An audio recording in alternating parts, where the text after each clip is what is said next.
Go. Welcome to WTF.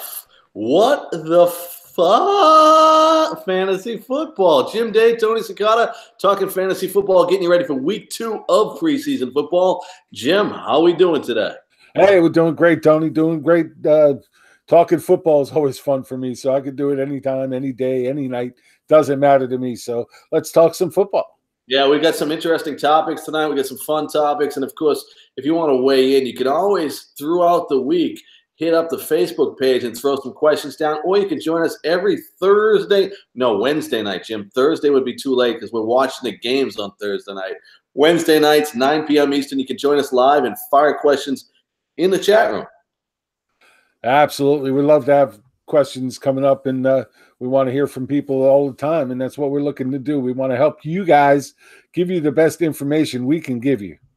Now, very interesting. I live out in Jacksonville, Florida, and of course, the Jacksonville Jaguars put together a great season last year, and it comes with a lot of expectations. A lot of people are picking the Jacksonville Jaguars to be the Super Bowl entry from the AFC, including our guy Tony Romo. How do you feel like the Jaguars' chances this year in the AFC?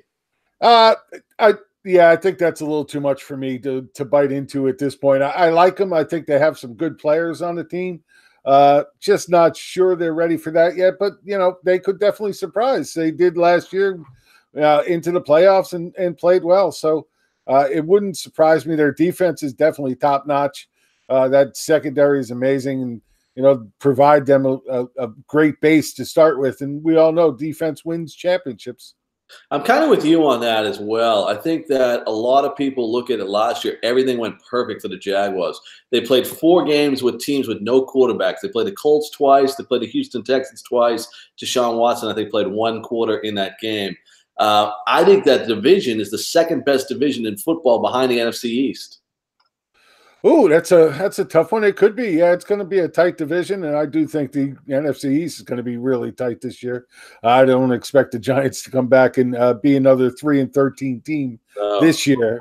Everything went wrong for them last year. Hey, look, I know I'm a Giants fan. Giants thing behind me, Giants shirt on, but it doesn't matter. That everything went wrong for them last year. I expect that to change this year. One of the things we're looking at the Jacksonville Jaguars and their cornerback, Jalen Ramsey, suspended for a week, as was Dante Fowler this week. A lot of news out there what happened, but these two got a little scuffle, it looks like. And they chose to sit them out in their preseason, Jim. To me, that's kind of a cop-out, but I understand what they're doing.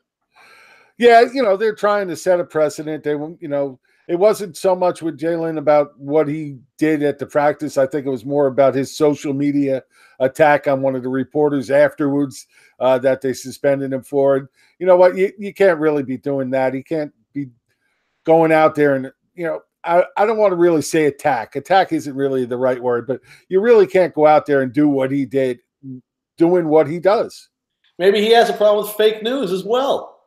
Well, we definitely hear that he has a lot of problems with a lot of things. He definitely likes to shoot his mouth off. There's no doubt about that.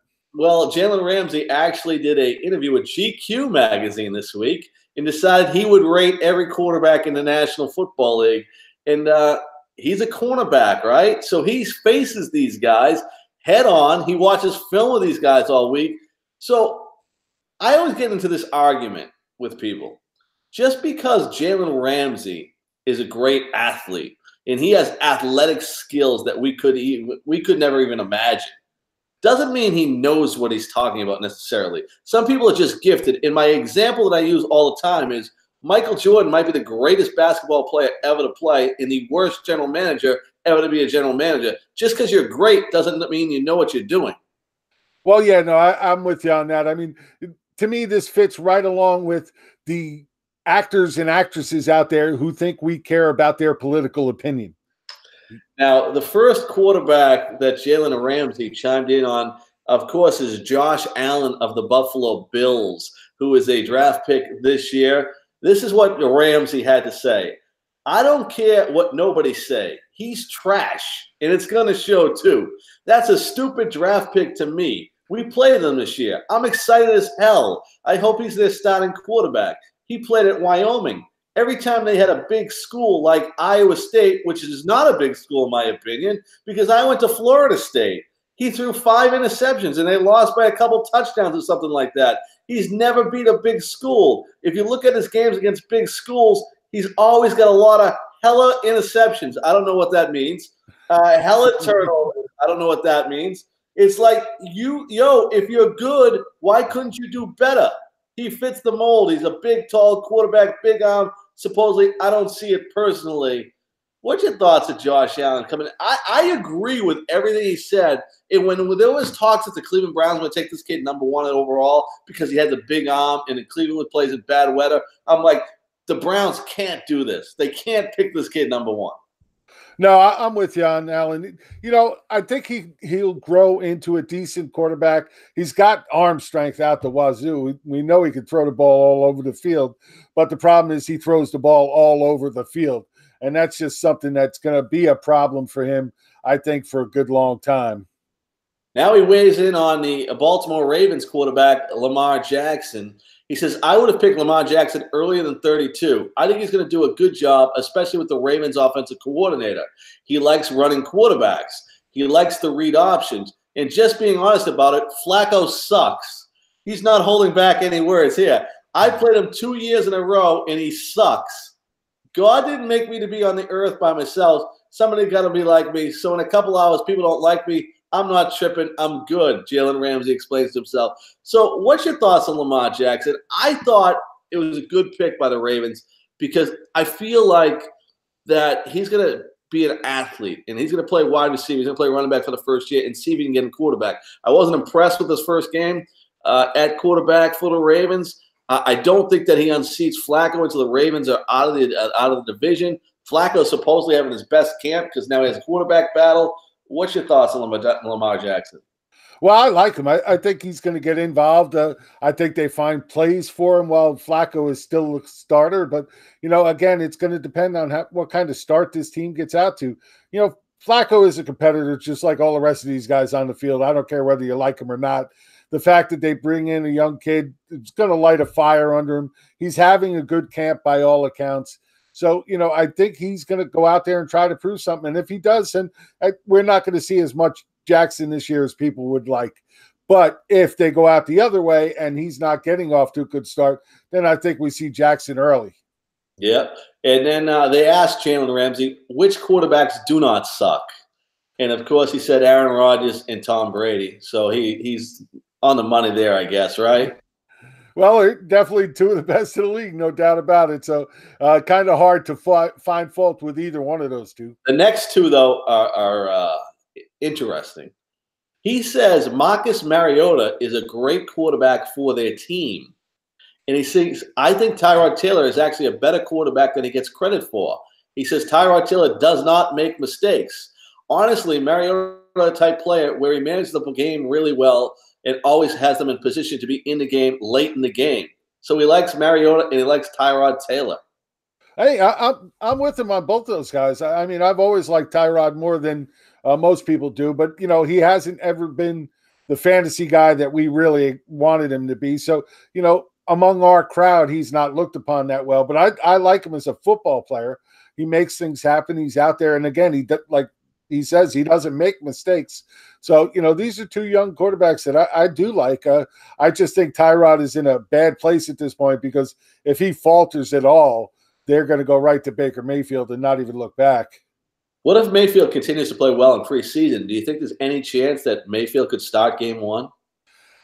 I really don't think so because at that point, then it really makes the coaches look stupid because they've been spouting there's just no way. This is Tyrod's team. He's our starter, yada, yada, every time they get asked. So the more you keep saying that, the more stupid you look like if you turn around and change it up. But they're comfortable being stupid. Well, there is that, and I don't know what to tell you about that. And, it is what it is. I think Tyrod is a good quarterback. I think they do have a quarterback controversy brewing here, though. The San Francisco 49ers took it to the Jaguars last year in that great defense and put a big number on them. So Jalen was asked about Jimmy Garoppolo. He says, I don't know yet. Just because when they beat us, his hype picked up. They were like, he beat the #1 defense, And according to Jalen Ramsey, he says it was all schemes. He didn't beat us. It wasn't like he diced us up. It was literally all schemes. They were doing flat routes to the wide open fullback, and he's running for 20 yards down the field 4 times during the game. So he didn't really dice us up. It was their fullback and their tight end on over routes. But if you do know how to work within your scheme, that means you're good. I guess you could say he's good. Yeah. Well, he's right. He's, quarterback was playing to his schemes. But again, this is a quarterback who didn't really have much time to work with this team. Came in late in the season, got thrust right into a starting role.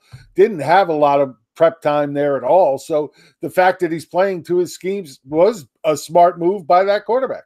So at this point in the interview, Mr. Jalen Ramsey decides to pull out his phone and look through the rest of the quarterbacks in the NFL so he could give an opinion on it. And he stopped at Deshaun Watson. He says Deshaun Watson will be a league MVP in a couple years. He's a 100% sure. Not even a debate about that. He says him and Carson Wentz for every year starting until 5 to 10 years is going to be them two. They're that good. So he says the rest of the – we got basically Tom Brady and Peyton Manning and Deshaun Watson and Carson Wentz. Again, Carson Wentz showed he was an excellent QB last year. Luckily, after the injury, they were lucky enough to have Nick Foles step in and, play fabulous football for them the way he did. So, but I do expect Carson Wentz to be a strong top 6, 7 quarterback for the next, 5, 7 years easily. And, Deshaun Watson is another one. I mean, everybody's saying, oh, we didn't get to see enough of him, but I think it's the opposite. I thought we saw plenty of him when he was on the field. Defenses just didn't know what to do against him. I think that's going to be something that continues. And, I was talking to you off air about this, but I was doing a dynasty startup draft this past week, and, I had no illusions of grabbing a quarterback early. I usually never do. I usually wait until a decent amount of quarterbacks are off the board. But I got to the end of the 6th round and Deshaun Watson was sitting there. And, in a dynasty draft, that to me, that just presents too much value. Oh, I absolutely agree. And I think in dynasty leagues, it's imperative to pick a good quality quarterback. I think in season-long leagues, when you have the 1-year redraft leagues, you can wait on a quarterback. But in dynasty leagues, if you have 12 or 14 teams, you got to realize that everybody's going to keep those quarterbacks forever, and you're not going to have those in your draft. I think it's important to get a good quarterback in year 1.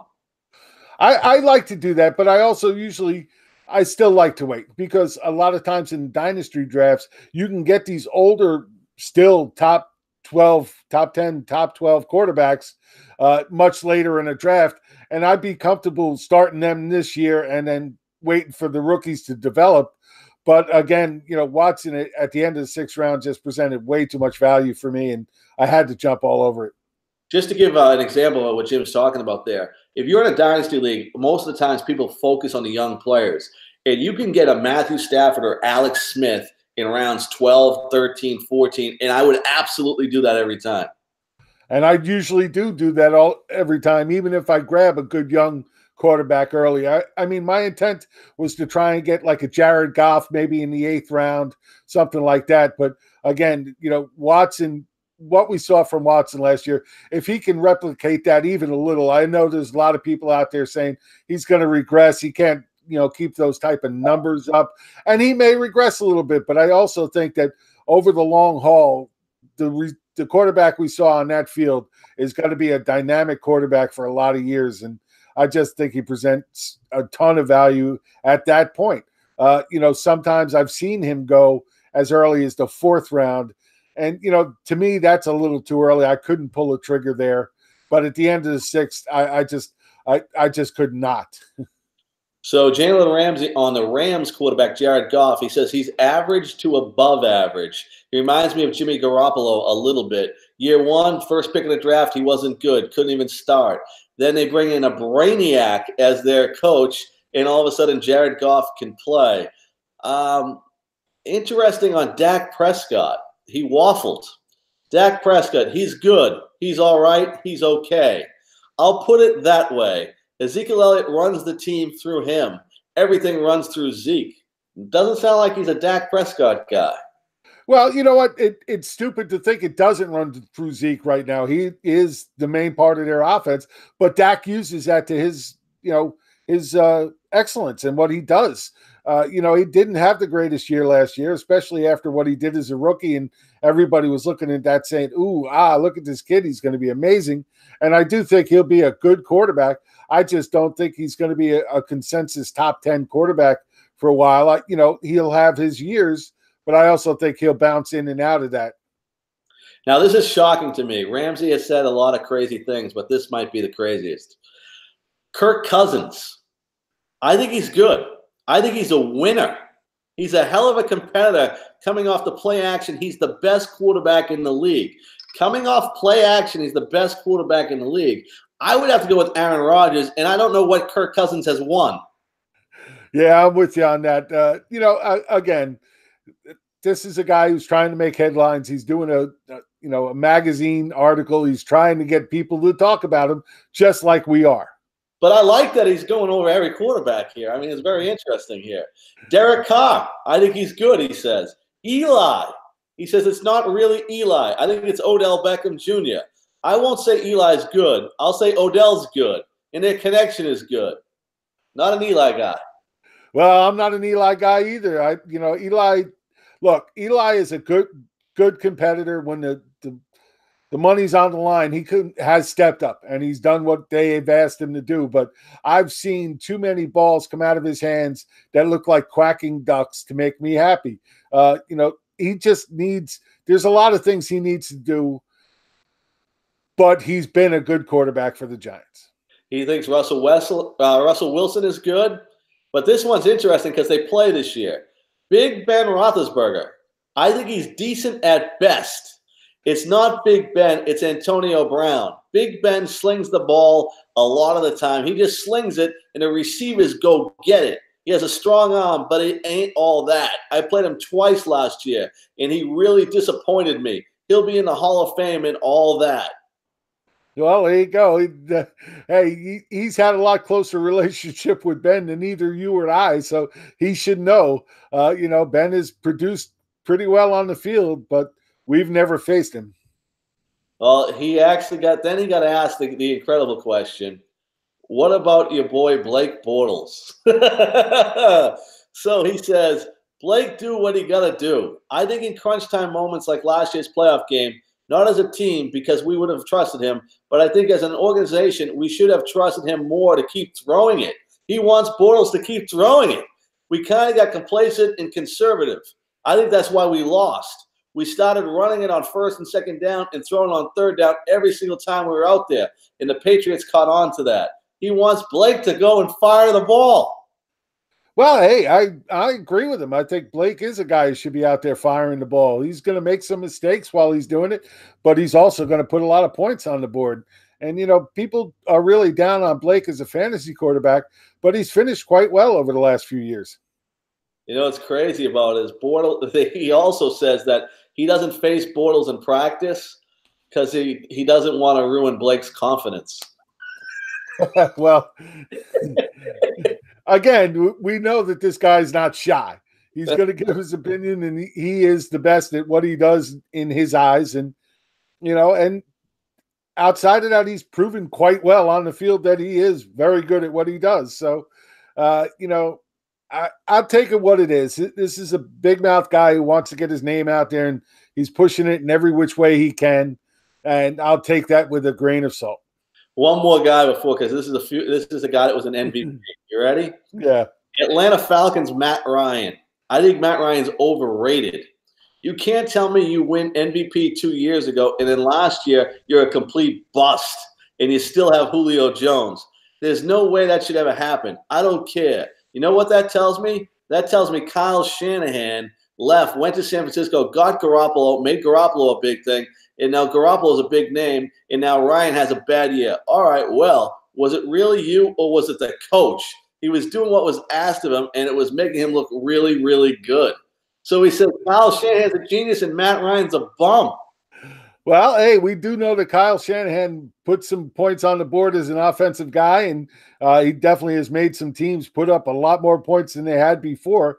And we did see Ryan take a step back last year without him. So, maybe he's got a point.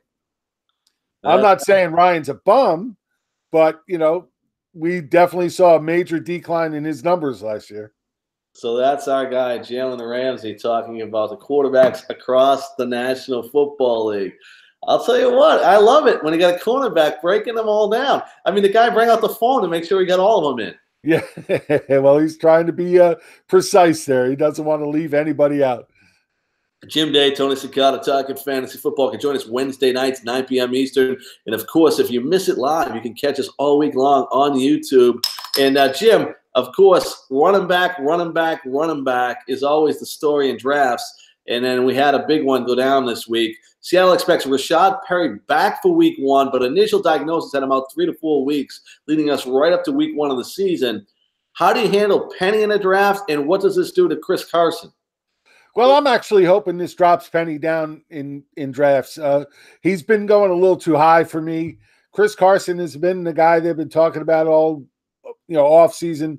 And I'm not talking just the coaches. The beat writers are saying that he's the one out there with the ones. He's getting all the work. So that means a lot. They're definitely, wanting him to do something. Now, at that point, we're going to see Chris Carson start to come up boards dramatically with this injury. And with that, we're going to see Penny start to fall.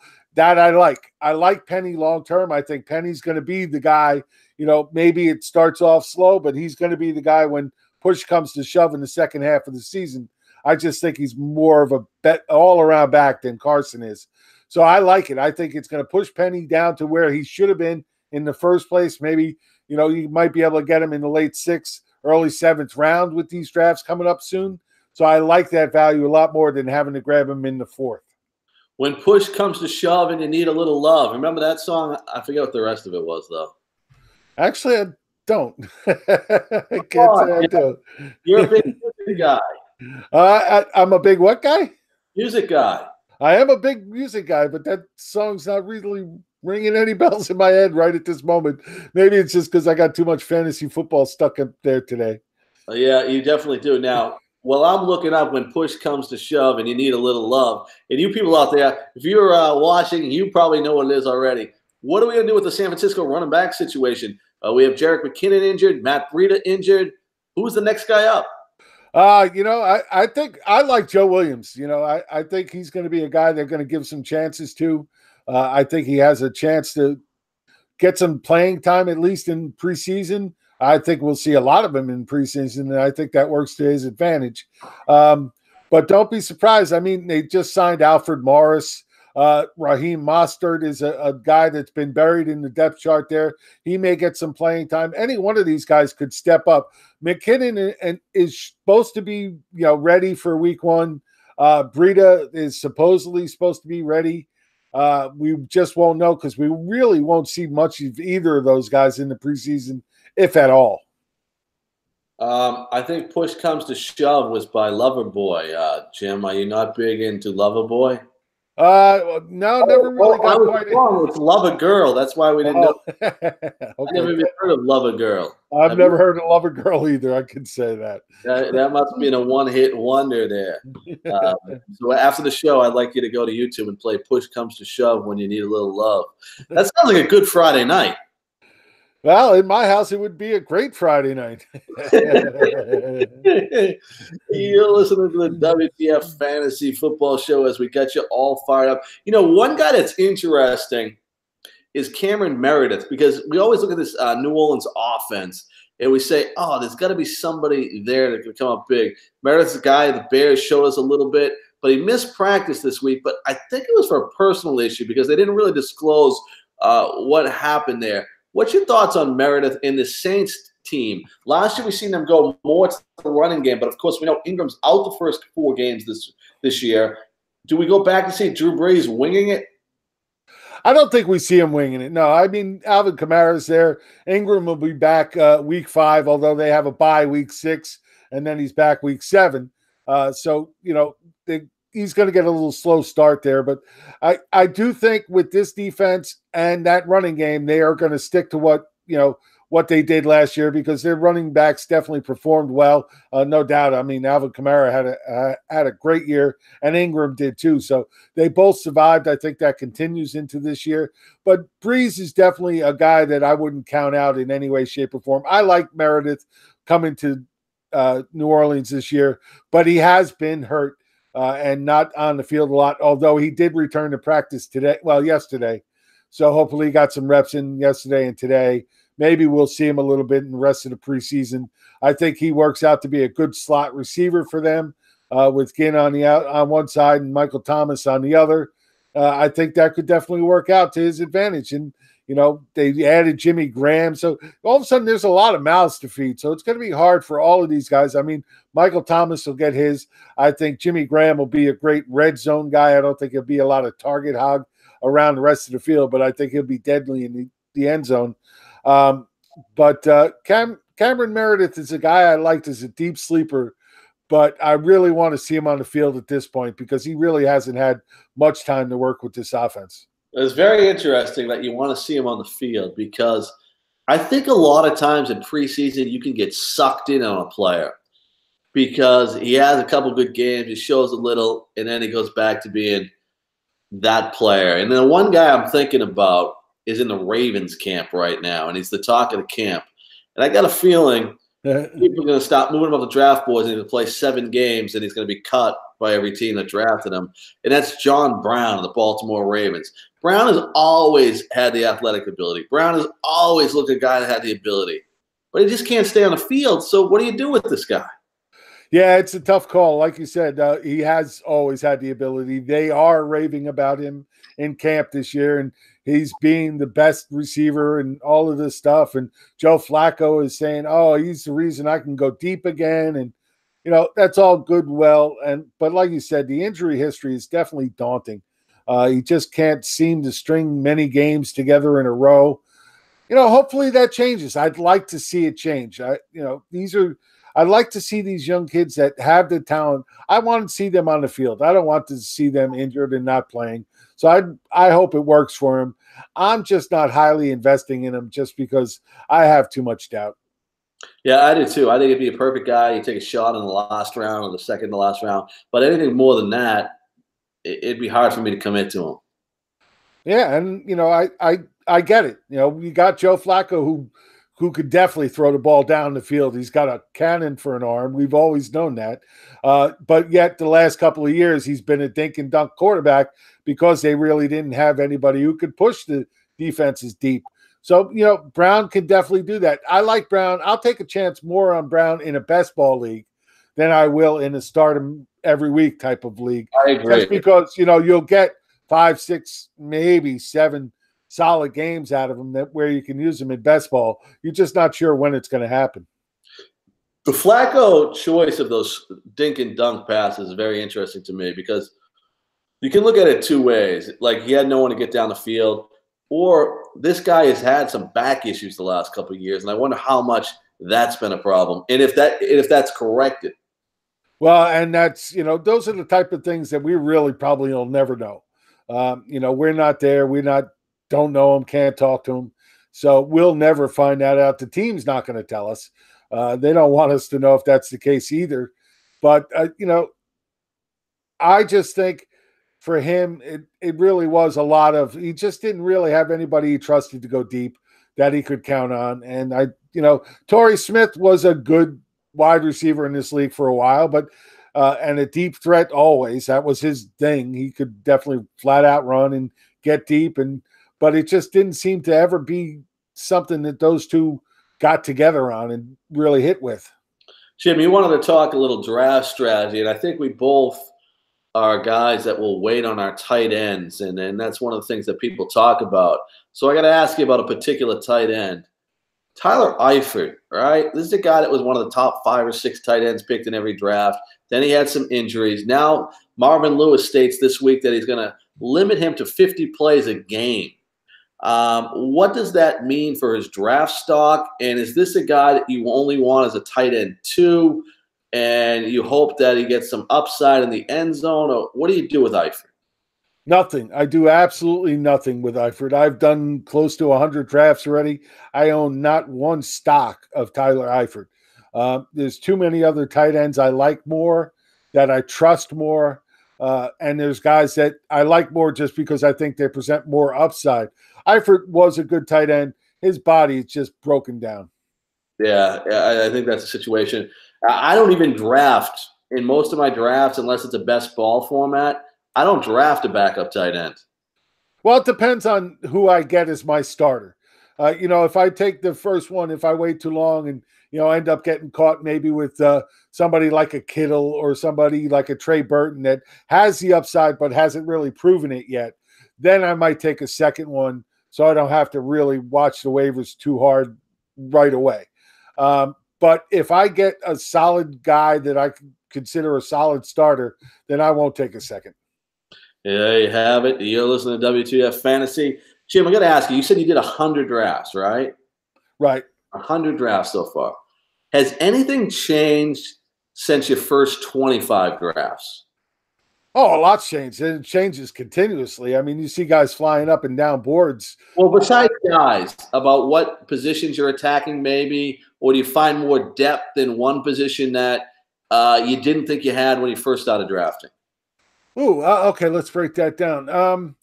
I am finding more deep running backs that I like more now than I did when I was starting out this season. There's guys that I'm finding late that I want to take a shot on. But again, a lot of these are best ball drafts. I'm doing a ton of best ball drafts just because I just don't have the time anymore to do even in-season waivers for 60 teams anymore, like I did when I was young. So a lot of these are best ball drafts, and I do think that how do I put this?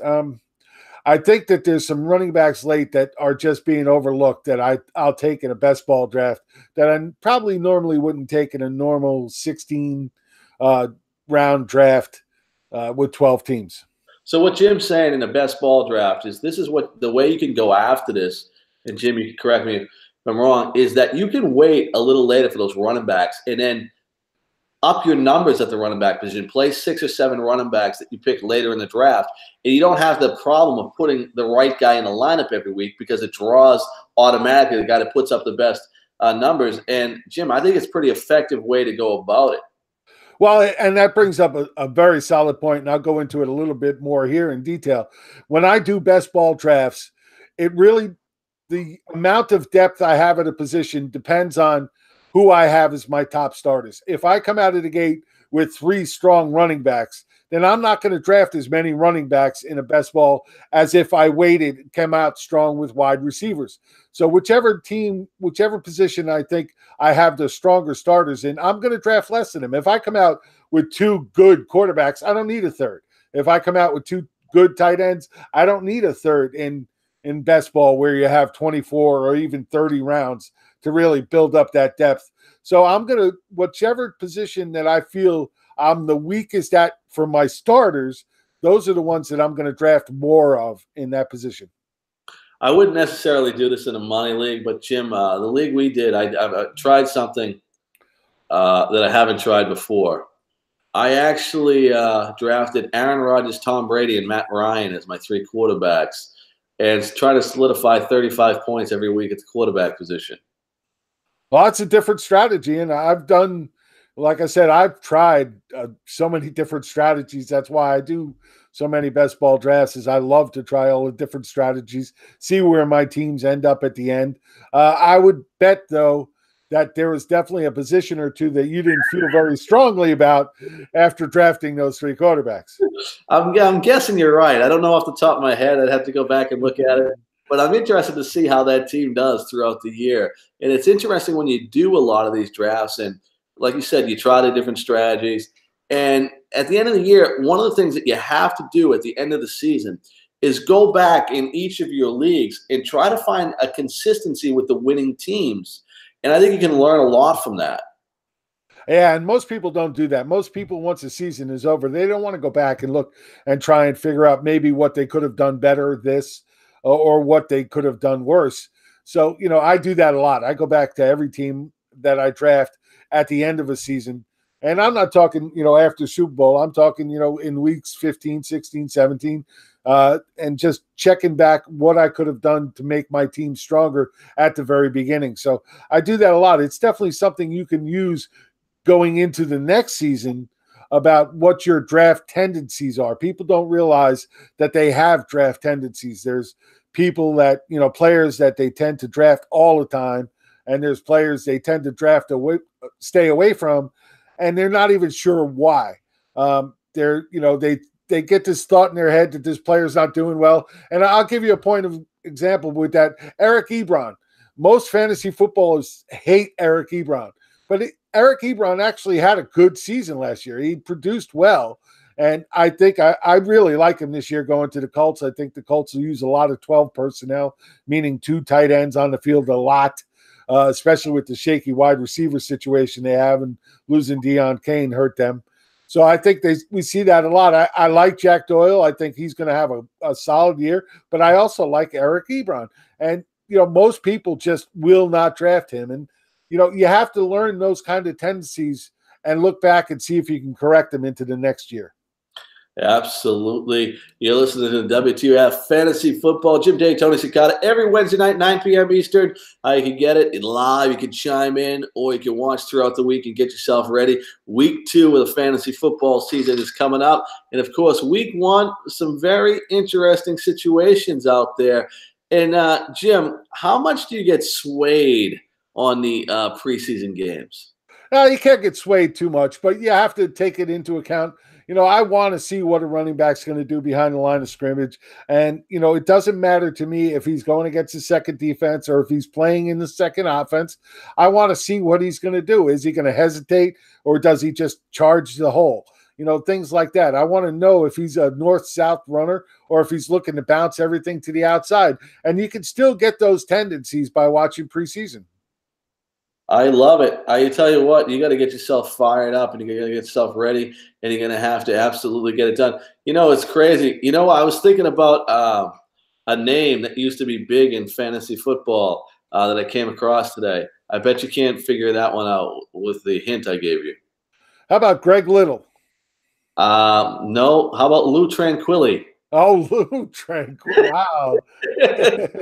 That's funny you mentioned that, because I was thinking about Lou just the other day, because a good friend of mine on Facebook, Kirk Kukis, he asked me if he knew of any coaching tree articles out there. The one thing you could always say about Lou Tranquilli was he did a good coaching tree article every year.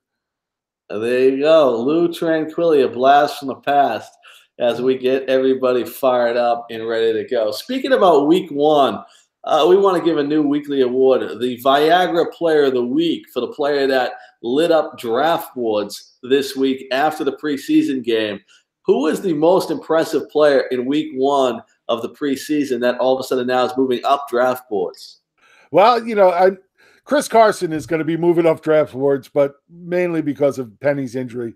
But I'm going to tell you the guy that really I've seen jump up in drafts since last week is David Njoku, the tight end for Cleveland. Scored 2 touchdowns against the Giants. Looked good doing it. And I like Njoku. I think he's got talent. I think he's going to put it all together. I think he's going to come and, put some numbers on the board. I don't think he'll be a top 5 tight end yet, but I think he has that capability going forward. But the one thing I want to caution people was that this was against the Giants. The Giants have always sucked against tight ends. Keep that in mind. That's true. They actually have always been bad at tight ends, but he did look good. And I'll tell you what's crazy is the Twitter sphere, right? Twitter has changed fantasy football forever. I mean, the whole Twitter was all David Njoku that night. Yeah, well, hey, he looked, like I said, he looked good. I mean, the contested pass he caught at the back of the end zone was nice. That was just a nice grab, and I'd love to see more of that out of him. I think he's got the kind of talent that, could be the guy that becomes a top 5 talent at tight end. One of those guys that you're talking about, like now we're talking about Gronk, Travis Kelce, or Ertz as the big 3. I think he's got that kind of capability. What about the situation there at running back? The ESPN, of course, had the 39 hours or whatever of their fantasy football, and it was hard to watch all of it, to be honest. But there was a lot of talk about Duke Johnson being a sleeper. And what's your thoughts on Duke in that crowded Cleveland backfield? I like Duke. I mean, this is a guy that's going to rely on catching the ball, and he'll still get a few carries here and there. I'm not a big Nick Chubb fan. I don't think he's going to do a lot this year. I think eventually he'll be a decent running back. I just don't know if he'll ever be a true solid number one. So I've always had doubts about him. I like Carlos Hyde. I think Carlos Hyde is a much better running back than people are giving him credit for, and I have owned a ton of Carlos Hyde this year. Because he's been nothing but value where you could draft him. But I like Duke Johnson. I like Duke Johnson a lot. I think there's a good chance he could once again catch, 70 balls, 75 balls in this offense because Tyrod Taylor doesn't like to make mistakes. And if he's not seeing something down the field, he'll take that easy drop-off pass to his running back and get those 5, 6, 7 yards and not worry about it because he's moving downfield. And I like that in a quarterback. And I think that plays right into Duke Johnson's hands. You want good fantasy football talk? You can head over to Facebook.com and join Fantasy Football Talk. You got guys like Jim Day there all day filling out advice. And some of the guys, the best in the business, all day talking fantasy football. Jim, this is a site you put together. And I'll tell you what, great stuff there every day. Yeah, it's surprising. I just did it just to get some talk going on Facebook, I was really starting to lose any kind of wanting to be on Facebook at all, to be honest. Just really with all the political nonsense and all that garbage that I really just don't get into. I just said, well, screw it. I'll start a group and see if anything comes of it. And, we've been a group for less than a month, and we've already got just about 400 members in the group, and they're a passionate bunch. And, the good thing is they're keeping it civil. Everybody's just having conversations. Nobody's calling people idiots and things like that. You see in a lot of these things. So for me, that's the big part. Now that's the big part. And you get questions and you get the answers from all these guys very successful in fantasy football. There was a question by Devin Hesh in the Fantasy Football podcast. The situation says, Dynasty League, who do you add, Rob Kelly or Sam Perrine? Not a team that needs running back help. He's building for depth. Yeah, that's a tough one for me. I think Perrine is a guy that maybe gives you a little value now with Geis being out. Rob Kelly, he was supposed to be the guy last year, never really did anything, but he's lost a few pounds now, so people should really start to take advantage of that.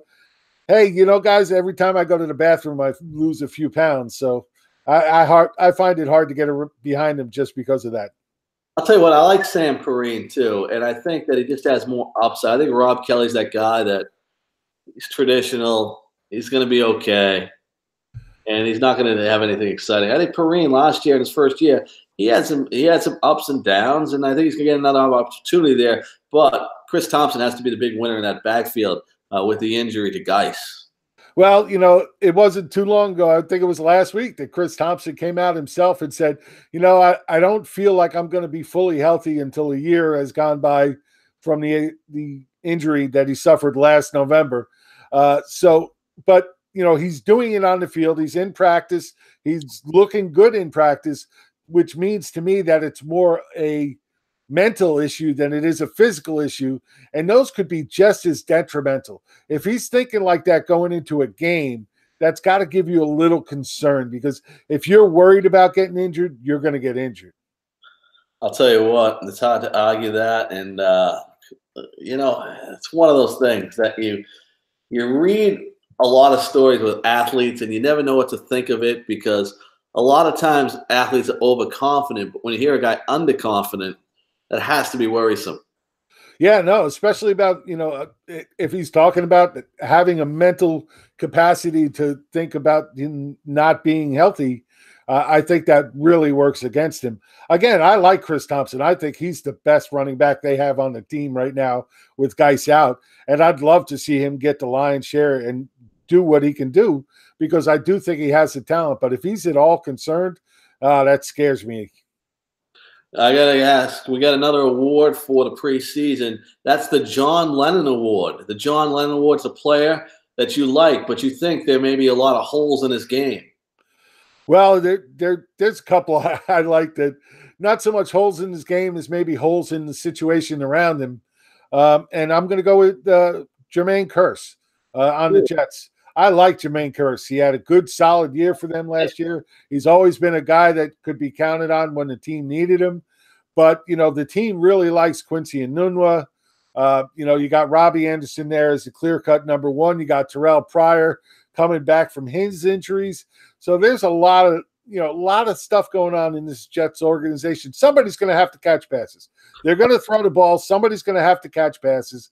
But I have a lot of Javon Kearse because I keep saying that Javon Kearse, he's not the freak. Damn, Jermaine Kearse, I do. I like him. I think he's going to be the guy that settles into that slot role again. But if Quincy Enunwa finally gets healthy and gets out there and starts playing, they may push him back to the outside, and I think that's detrimental to him. I'll tell you what, I had Jermaine Kearse on almost all my teams last year. Didn't draft him in a single league, but was able to pick him up through the season. And I'm real interested to see if Terrell Pryor does anything this year because he's going to get the opportunity there. Robbie Anderson was a stud last year. I think it'll continue. I think the quarterback looked good in week one. This is going to be an interesting team, the Jets, because everybody, no matter how bad your team is, you always have fantasy options. Yeah, no doubt. They're still going to throw the ball, especially if their team is not doing well. Quarterbacks are going to have to throw the ball more, and you'll see that a lot with the Jets. And they're going to put up fantasy points in one form or another. So, Jermaine, I actually said it right that time, and I was going to correct myself. Jeez, I keep doing that with this guy. I can't believe it. Jermaine Kearse, he's going to get his. And the fact that where he's being drafted now in the 14th or 15th round just is too much value for me to pass on. Did you like the John Lennon holes in his game? Did you understand that analogy? I did understand that analogy. Yes, I did. Monday Night Football when that situation happens. Yeah, right. That's right. I remember that. Shit sucked. I am a big, huge Beatles fan, so that was definitely a devastating thing for me. Yeah. Now, the next up, the Pamela Anderson Fantasy Roulette Player of the Week. The player that's old and hot, and if you draft, you may need a doctor because you might need an antibiotic. Now, any of these old guys you're looking at, because there's a couple out there that come into mind. Jordy Nelson is a guy much debated. Some people think he passed his prime. Some people think people are sleeping on him. Frank Gore is a guy that Miami's talking up like he's going to be a guy that's still there. They're talking up Danny Amendola in Miami, talking about Devontae Parker might be traded. Any of these old guys that you're looking at that you're liking? Yeah, I like Marshawn Lynch. He came on strong at the end of last year. They're saying he looks really good. And if I have to go to the doctor, I hope he's my doctor. I'm pretty sure he'll prescribe me something good. It's crazy because Marshawn, I think he would.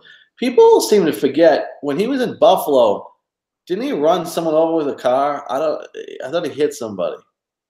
Oh, wow, you're really piquing my memory thoughts tonight. Something vaguely in the back of my memory, but I can't really remember what it was or if it was really him. Poor Marshawn Lynch. Now, how do you think the Raiders are going to be? A lot of people just think John Gruden's like the Donald Trump of coaches. Is he all right there?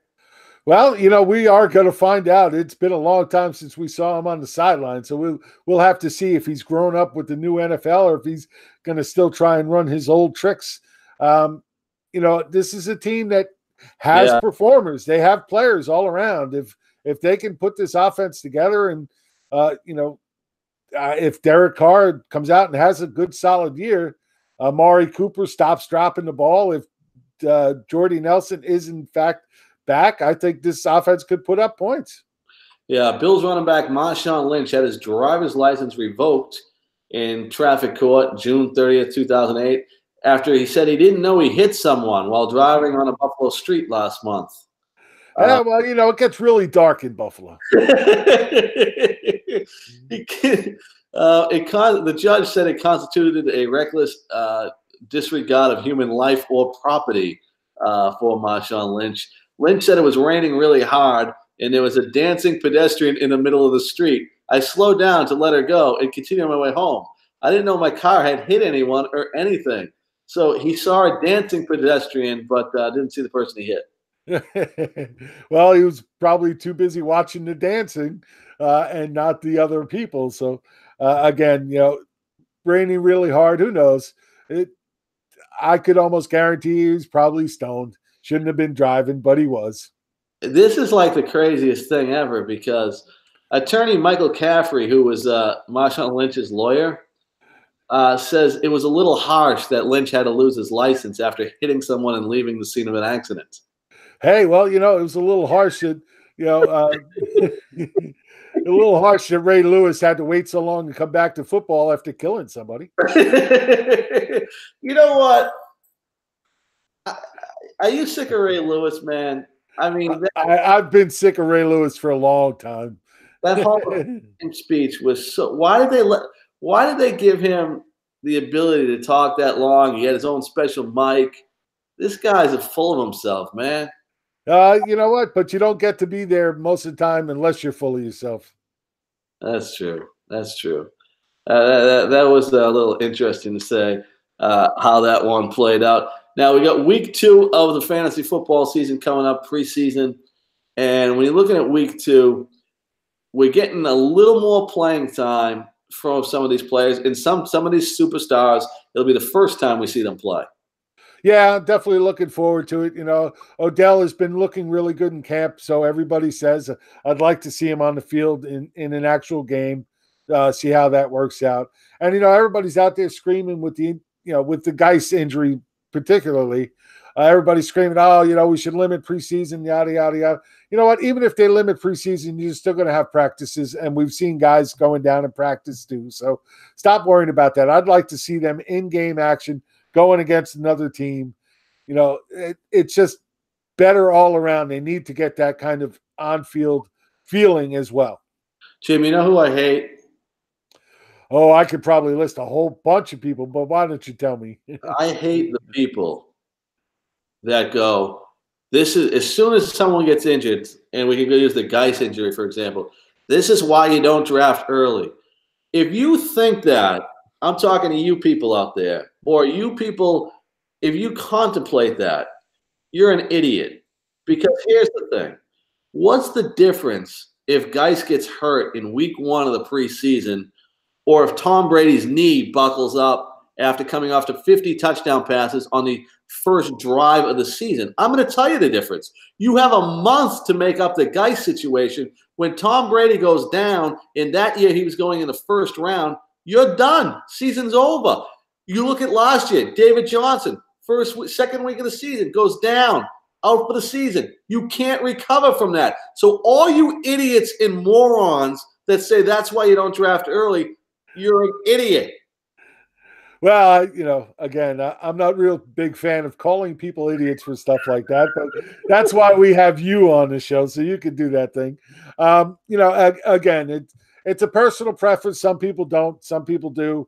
I personally, the day after the Super Bowl, I'm ready to draft for the next season. I'm ready to go. I don't care. Happen every time, Jim. That's my point. Is that and I get that point. No doubt about it. It can happen at any point of the season, the preseason, the training camp, OTAs, in any way, shape, or form. And like you say, at least with Geis, you have time to make changes. Yeah. Whereas you don't in season, you have 1 week, you have that one waiver wire to hopefully make a difference. And if you don't hit somebody there, you're screwed. That's the whole thing, people. So you can go ahead and draft, and you're going to need some luck regardless of that to get you guys healthy. And it could be at any time of the season. Like I said, the Tom Brady, David Johnson situations have happened that come off the top of my head. And there's a whole list of them I could go through that happened in week 1 of the seasons. Yeah, no, it happens every year. And even if it's not week 1, I mean, people who went and got Deshaun Watson off waivers last year, because a lot of times he wasn't drafted, and all of a sudden he's putting up monster numbers and then he's gone. A lot of people don't carry 2 quarterbacks. I like having 2 quarterbacks, but a lot of people don't carry 2 quarterbacks and always trying to play that shuffle. When that guy goes down, Aaron Rodgers goes down 5-6 weeks into the season, you're in a hurting territory because there's not always a lot of good waiver wire quarterbacks left to go. Jim, well, we have a couple minutes. I want to ask you about a league setup for all the people there. Last year, I had a team that went undefeated, went 13-0, and I did not win a championship. It's the 5th time that's happened to me, but this one was a little unique. We do not allow pickups once the playoffs start. How do you feel about that? I've always been on the side of, only playoff teams can pick up players in the playoffs.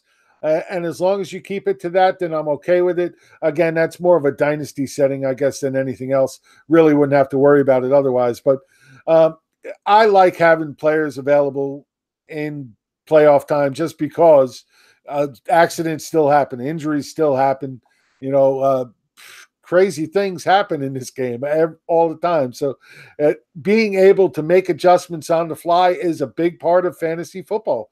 Knowing how to do it, when to do it, and who to do it with is a big part of the game. And you take that part of the game out, doesn't make a lot of sense to me. Yeah, so I had last year on this team, I had my 3 quarterbacks. I had 3 quarterbacks: Aaron Rodgers, Carson Wentz, and the Jets quarterback. So all 3 were not available for the championship game. Oh, yeah. Well, there you go. That's a terrible way to lose a championship, I have to admit. I would hate that. I lost by 100 though. So yeah, but it would have felt better if you at least had a quarterback on the field. It's Jim Day, Tony Cicada, as we get ready for fantasy football. Jim, where can people check you out the rest of the week? I know you're a busy man. Yeah, it's gotten real busy here lately. Of course, I write for fightingchancefantasy.com. Come check us out. We've just brought on a couple of new writers, so putting out some new articles every day. I've been working hard on my training camp articles each day, one for the NFC, one for the AFC, just trying to keep people apprised of what's going on out there because I do follow so many beat writers. And people ask me that all the time. Why do you do that? And it's more because, you can follow a beat writer for a team. He'll give you his insight and his preferences on what he likes and what he doesn't. If you're following 10 from the same team, you're going to get a much better overview of what's actually happening. So that's why I do that. And otherwise, you can find me now every day, Monday through Friday, on the Fantasy Football Frenzy podcast on the Fantasy Sports Network. We do that live on YouTube as well as live on Facebook now. And I joined Corey Parsons and Chris Ventra on that one, taking over for Jake Seeley, who's moved on. So, I'm definitely out there, Twitter all the time, @FantasyTaz. I'm always there. Come check me out. Yeah, great stuff there happening. It's interesting when you look at what's going on right now in the fantasy football industry. You got a lot of people, a lot of opinions. You got a great site there of writers. I think one of the things that Jim does is actually the way to go about being successful in fantasy, because there's a lot of people's opinions out there. But what Jim does is he scrapes off of Twitter a lot of the people that are in the training camps, and you can get the insight of what's actually happening in these practices, and you can get multiple reports from the same city. And I think that's a great opportunity for there to go to your draft and have a little bit of information, a little bit of advantage when it's hard to get an advantage in fantasy football because there's so much press about it. Yeah, and a lot of people follow the fantasy experts, which is fine. All of a sudden there's gazillion fantasy experts. I feel like Rip Van Winkle's, after not being in the industry the last 2 years, I wake up and all of a sudden there's 2 million of us out there. There's 2 million podcasts. There's 2 million of everything and anything. All of a sudden, stats aren't called stats. They're now called metrics.